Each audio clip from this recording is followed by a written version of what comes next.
Hi, my name is Michelle Byerly. I am the owner of Aesthetic Nerd and a national director for Les Encres. I'm here to have another conversation with a fantastic practitioner. I have seen her journey. It is an amazing journey, and I wanted to share it because a lot of med spas are new. They're just coming out, and they have been filled with a lot of misconceptions or misinformation, and then they get overwhelmed. I think she is a fantastic person to really go through that journey. She's had that journey. So, you want to introduce yourself? Yeah. Hey guys, it's Yasan Osborne, owner of YAS Aesthetics and Wellness, located in New Rochelle, New York. And it's such a pleasure to have Michelle here today for us to have a great chat. Well, I think I would like to start with what you feel is different between your relationship with sales representatives and true consultants. Sales reps, to me, they're all for themselves. I don't think they stand true to the values of the company or respect the practitioner they're dealing with. A consultant is really trying to understand your need and better help your practice. Consultants are more personal. Reps are just cut it sometimes. And I just wish that they can have more integrity as like a consultant can, because it's not really just buy this Yeah. and then peace out. I appreciate having a consultant relationship because I think it's more longer lasting than these sales reps that are out there. Yeah, I consider myself a consultant, a national consultant, and a director. I train a lot of sales reps and try to steer people more in the consultant route because I think that relationship is so important. Even between us, we've talked for so long and we don't have that kind of sales Mhm. relationship. It's knowing your journey, seeing how you've grown. Like, even myself, like just watching you Mhm. grow and say, this is where I started. Or we've had the conversations like, I don't even know, how do I navigate this? You and I just talked. It wasn't like my next, oh, let me get into my next sales thing. Maybe I need to learn a new thing. It was just, oh, Yeah. well, what, you got this. I know you do. I'm glad to shine that light and actually be a true consultant with you. A sales rep is selling. That's their Yeah, job. they're selling for themselves. Sometimes they're selling themselves too. But I do appreciate your knowledge, well-rounded in aesthetics. Your education has been a guidance for me too. So, hey, Michelle, what do you think about this? Where can I get this? You've always been on point with that. So, thank you for it. Thank you. It's a lot of I studying. gotta eat, breathe, and sleep aesthetics sometimes. So, yeah, I completely get it. That's another point with the sales reps and consultants, just like practitioners. I think Mhm. you're in the same boat. You guys don't just learn something and then stop. As a Mm-mm. practitioner, and a good practitioner really eats, breathes, sleeps aesthetic. You have to learn Mhm. technique or learn, oh, there's something that happened, an adverse reaction. How can I avoid this next time? I really need to understand what happened. And the same Mhm. thing goes for a true consultant. I spent years learning threads, learning the intricacies of it, how it works, how it functions, everything. I even teach the methodology class. I think to be a consultant, I can't just come to you, a practitioner who's learning, and just be like, well, they're great. They just work. You were the one that taught me about USP sizers. Yes. Even though I was trained on thread marketing, don't buy everybody starts. They're on the market, but it doesn't mean that it's going to do stuff. It may live for a second, but it won't last long. So, yeah, you taught me that. Like, what's your USP sizes? Okay, That is it that is is it zero? super So we, important. yeah, It's yeah. practically like saying how much filler am I putting in? And some people will sell you cheap, diluted Okay. filler. Yeah. So let's get started on this because I really think that it's your journey that spoke to me, how you've grown your business. I am an advocate for upscaling Mm-hmm. and not just let's just buy all these devices. I think Sure. you and I spoke about laser devices. We've spoken about laser devices. We've spoken about literally everything, I think. Um, Mm-hmm. when it comes down to the journey, I think it's upscaling that's what makes you successful, other than just like, let's buy everything and then hope we make money. Okay. What drew you to aesthetics? It's one of my mom's friends owned like a nail salon in Jamaica. She on 2 occasions, she's like, "Oh, yeah, girl, let's get a laser machine and come down there and do lasers." I'm Jamaican, was born there, but I'm like, I don't really understand the dynamics of money. Let me go see. Then I was like, "Okay, a laser machine?" And I noticed a nurse was doing Botox. Was there nurses that do Botox? Because my whole plan for school was to be a CRNA, give anesthesia. I did not know that there was like a whole field for us. Once I did my first training, I was like, I should have been doing this my whole entire life. After that, I learned more. I had the membership, so it exposed me more to what was out there. With that, I fell in love. I'm like, okay, with that, I could do this and this. You can combine with that. And that's what really brought me into this. I'm like, I don't want to do anything else for the rest of my life. Yeah. So now I'm here. I remember that you shared a story on Instagram that how you started upscaling with lashes. The lashes, and of course. So in the lash stuff, because of my mom, we're Jamaican, and Jamaicans are known to have like 10 jobs or stuff like that. She's like, you have to learn a trade. I'm like, okay, mom, I learned to do lashes. I self-taught myself. And that was like the segue. And that I use a lot of those lash clients to help when I open to like, kind of have some kind of traction going in. So like some of my clients transformed into facials or Botox or whatever the situation was. That's literally where I started in a little cubicle. And now I was also doing injections there. I'll do Mother's Day pop-ups, Botox parties there. And I was like, okay, I need a bigger space, mommy. I'm sorry. I got to go. So that's Brilliant upscaling. How has your personal experience shaped your practice's direction, like where you're going? my mom owns this salon, right? So a lot of how I've learned my niche in my target market was through the woman my mom serves, listening to their stories, their ailments, their pain points, their triumphs, and also my clients too. So I take my day-to-day experiences to make my client experience a little bit better. Whether now I'm doing regenerative stuff with hormones and menopausal sexual health threads. It's still catering to that woman that just wants to feel better, look better, and be her best outside. I love your Mhm. working personal balance. I know that we have to navigate the challenges between doing both of them. I have seen you incorporate that really well. Have you found the difficulty of doing that, especially in the aesthetic world where it's just so high demand? And if you're not taking care of this client, you might lose them and you have that kind of stress. How did you manage to work keeping those separate? It was one night I was in my son's room hanging out with him. He was playing games. He's like, Mom, can you just put the phone down? I was like, okay, I got you. And I think I never did it afterwards. So now I've learned like 8, 9 o'clock, I'm putting the phone down. I am tempted sometimes to text a client. They'll call me down on a Sunday. The office is not open. But really, like I said to myself when I first had my kid, the plane is going down. It always says you got to put your life vest on first, your mask on before you can save somebody else. So having personal time for myself is super important. So whether it's I'm just sitting here for like the hour drinking coffee, scrolling mindlessly, working out, going out to drink afterward, whatever it is, I try to have those moments for myself at some point of the day, whether it's at the beginning or at the end. So that's where I've balanced it out and learned to set boundaries for myself with the work. Because at the start, you can get super overwhelmed, like, oh my gosh, I got to get it. But it's still going to be there. If it's your client, if they're going to spend, they're going to spend. Yeah. If they're not, then it's okay. Another one will come.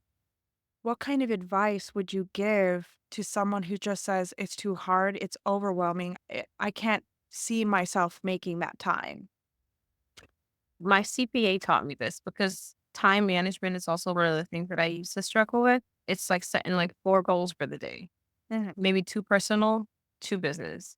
And whether it's making a salad or going out for a walk is a goal, or sending an email to a client, just take it day by day. It can get overwhelming. And stress management and burnout is real. You just have to really just pace yourself because it's not going to go away. If you're truly passionate, you put the work in, and you're consistent, you'll be fine. Great advice. Can you share a little bit of your experiences and the things that you had to overcome, like different hurdles to grow your practice? For my shyness, I'm like an introverted extrovert. So I do a lot of things alone. I'm like timid, right? So I think my growth as a person, as an entrepreneur, as an injector has become way more confident from the start to now. I think I'm still growing, of course. Before it was hard to do a consultation. Like, how am I going to tell you that you got bags? I mean, you know that you have bags. Is that right for me to tell you? I had to understand that I am the provider and they're coming to me for these advices. When it comes to marketing my business, I can't be shy. I never used to carry around cards because I'm like, I don't want to be too invasive. But Mhm. if you really want something, you really have to go for it. So now I'm way more, not super aggressive, but I'm more like, hey, this is what I do. I help you look better, feel better. This is YAS Aesthetics. It's just that growth, that personal growth, because, a little bit of trauma associated with staying to myself, Mhm. I had to cut that down and be like, okay, it's okay. That was my main struggle with the business. I knew I had that conversation with you too. I was like, "Girl, you know how fantastic you are." Yeah. So, what are some unique strategies you've used to stand out in the crowd in your market? Like, I mean, you're in New York.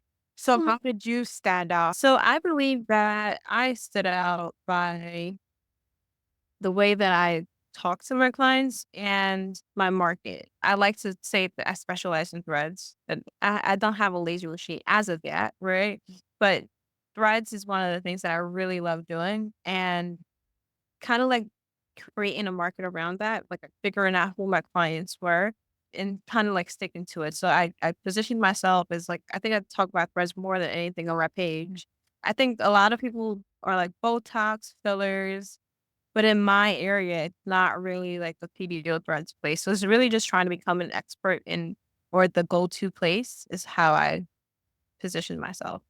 In the thread world, out of all the things that are rising in price, which is like Botox and filler and the exosomes and Mhm. everything that's rising in price, PDO is actually pretty stable. It's like one of the Yes. most It is. stable Yeah.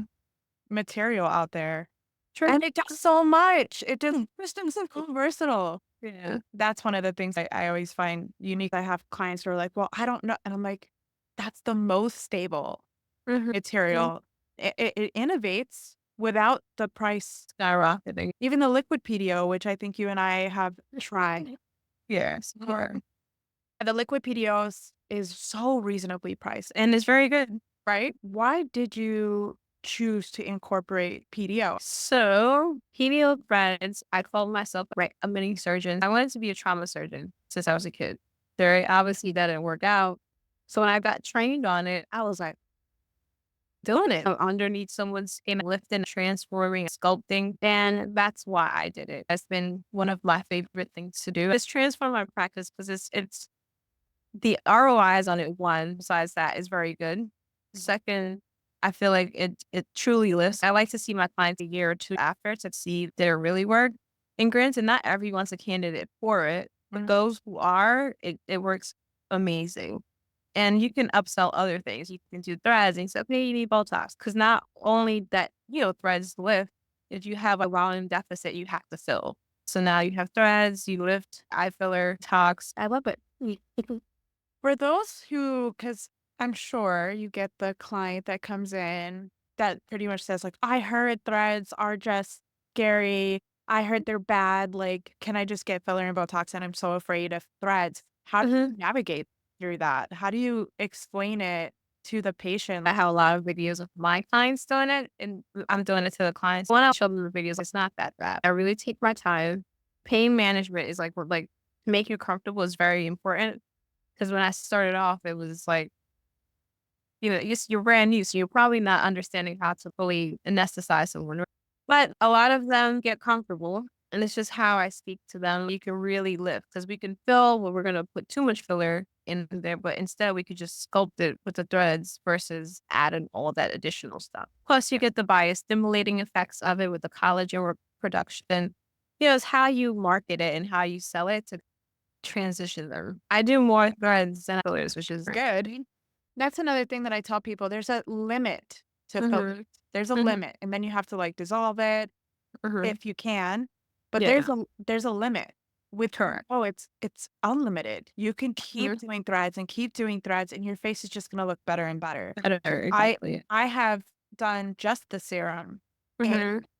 I would say about a year or so, and it's transformed my face, and I don't have Mhm. any filler, no Mhm. Botox. Like, it crazy for me, even for me knowing all of the benefits of PDO. Mhm. It still shocks me that I've gotten this kind of result. A lot of the patients that I've gotten to speak to and practitioners that I've gotten to educate, they're Mhm. shocked. Just the amazingness of PDO, and you don't have a limit. No, and, for my clients, they rather get threads before Botox. Do you wanna do Threads, and not Botox, it's like 2 seconds. But I'm like, "Okay, threads it is." So Yeah. overall, it seems like Mhm. your clients are pretty happy with their results. Do you feel like it's important to take the before and afters and really showcase that? Or do you feel like they still tell the difference whether or not you're taking it? Body dysmorphia is real, right? So that's why I think before and afters are very important because they'll be like, "Yeah, I don't see no difference." It's like, "You sure? Look at this." Because sometimes when girls get their bodies done, they got a bigger butt, now they don't think their butt is big enough, so they go back because your brain just perceives what it perceives. So having those before and after, if you look at this and look at that, and then after they'd be like, "Oh yeah, everyone's been saying I look so much younger. They can't tell what I did." I'm like, "Yeah, it's a PDO thread." So it's just having those records is very important. Yeah. I've explained that to people, especially in the PDO world. It's Mhm, slow regenerative, and it's not mhm, slow in the aspect of like, oh, it's going to take 2 years for you to see the results. It's mhm, slow that it's so slow, they can't tell that their indeed, skin texture has changed, that their skin is actually lifted, that they got mhm, the stimulation under the eyes that is no longer dark. I tell them it's slow, but not slow enough. You could take a picture 3 weeks, 4 weeks later, and it's significantly different. I don't think they're educated on what to look out for. And because we are providers or consultants, we understand what it is to have crepey skin or a hydrated skin. So when they're looking at themselves, it's just like, "Ah." I'm like, no, but look at the lines here. So a lot of it is still education. And I like the fact that I incorporate skincare too, so that we can talk about skin quality and how the threads improve that. Combination therapies with the video threads can improve the textures of the skin. I love that you incorporate multiple things and your facials look incredible. Thank you. I know that we spoke about finding balance. What is your goal for your business moving forward? My goal for my business right now is just more brand awareness, more community building. I think where I'm at, it's not necessarily like a big community, like if I was in Brooklyn or Harlem or Manhattan. So it's really letting the aesthetic speak more for itself. The skincare line, youthful agency skin. And then I'm building a supplement line too for premenopausal and menopausal women. Again, just trying to have a more comprehensive brand that has aesthetics and regenerative, combining it with the threads and the biostimulating and getting away from so much of the artificial type vibe. Yeah. Do you feel since you're in the market and you've been to so many networking events and Mhm. network with peers, do you feel like we are moving towards wellness or away from it? I sit in that position where I don't know if anybody is incorporating wellness. I think there's going to be an uptick. If you look at some of the industry leaders, they're also heading that way. It's not necessarily all about toxin fillers. If you're not figuring out what's underlying, you can toxin filler all day. But you gotta get everything well and right because you can have vitamin D deficiency, B12 deficiencies, whatever it is that's causing hair loss, weight gain, cortisol levels are all over the place, right? Once you can help tweak that, you can also accentuate the aesthetic stuff that you do provide, whether it's hair loss, Botox, fillers, whatever it is. You can help with all that stuff. So wellness, I believe, in my opinion, is on the uprise and it will continue to go like that because we're still in the industry of looking good, but we're also trying to feel good too. Yeah. Just like how you're saying you're incorporating that wellness aspect. What introduced you to that, or even that you started noticing that really the wellness aspect and the aesthetics needs to go together? So it's again my clients listening to them. A lot of them are premenopausal or in menopause, and they'll be like, "Yeah, I just don't feel well. My hair, my energy, my abdominal bloat. That this weight gain just came out of nowhere." And it's just like, okay, if I can just help them a little bit more, right? I mean, I have a lab at the office. We can do the lab work. We can figure out what's going on. So if I'm already doing IV hydration and B12 shots, then there's more that you can do. I was trained for that. But at the time when I did the training, it was just to get it over and done with. But as I'm talking to them, that clicks. Let's just put it together. A patient looking for a practitioner like you that's actually thoughtful, that is listening to them, that is trying to curb their health, really. Mhm. 'Cause I really think that patients need to be aware of this. to find a good practitioner, and you're one of them. You are one that pays attention to men and women equally. I find that's a little different as well. There's a lot Mhm. of women who just focus specifically on women, which is Sure. great. Mhm. Also, our men need help. Men need help too. I just feel like you are so well rounded. How can patients know if they're actually well trained as you are? And how can they find a practitioner who can think holistically like you? I think they just gotta listen to whoever they're going to see if they're just trying to put tox in their face. Again, I can give some with hormones, but you may not need hormone therapy. You could probably do just the natural route. You may take Yeah. St. John's wort. Like, you could do something else. I don't have to sell you everything. Yeah. And for me, it's not necessarily about the dollars. Of course, I will love it if you spend with me. But if I can help you in a different way, I'm always least invasive to the most extensive. Just having someone that actually cares about you as a person. When I was working bedside, I'm fighting for you, whereas I have to still be my patient advocate or my client advocate, no matter what tier of nursing I'm doing. That's how I do things per se. I have worked with so many nurses, nurse practitioners, Mhm. PAs, and I feel like what you just said, which was you had the training, you were Mhm. bedside. Mhm. All nurses were pretty much bedside at some point because that's clinicals. Even myself, I was bedside Mhm. for clinicals. When you're doing that, even the basic training is wash your hands, come in, Mhm. Mhm. introduce yourself, the basic The symptom etiquette. assessment.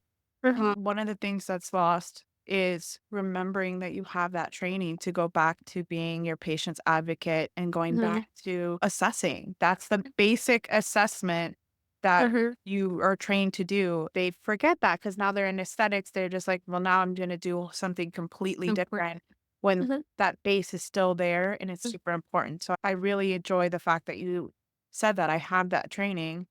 Use it. Exactly. No matter whether it's trying to fix a one or fix a face. So I think everyone should still incorporate that. Establishing trust is the first line of care with your patients. So I think that's what people should go to and find a provider that they can establish that trust with, that rapport. Well, I love that. I love everything you stand for. Thank you. Definitely want them to visit you. Where is your clinic one more time? In in New Rochelle, New York, and I should be coming to Edgewater and Englewood. I'll be expanding into Jersey as well. But yeah, New Rochelle, New York. I'll be there. Everybody, Mhm. definitely go see her because she is fantastic. She does everything and Thank she cares. I thank you for taking the time today to share that journey, to share how you grew. thank you for having me. It was a great talk. Enjoy.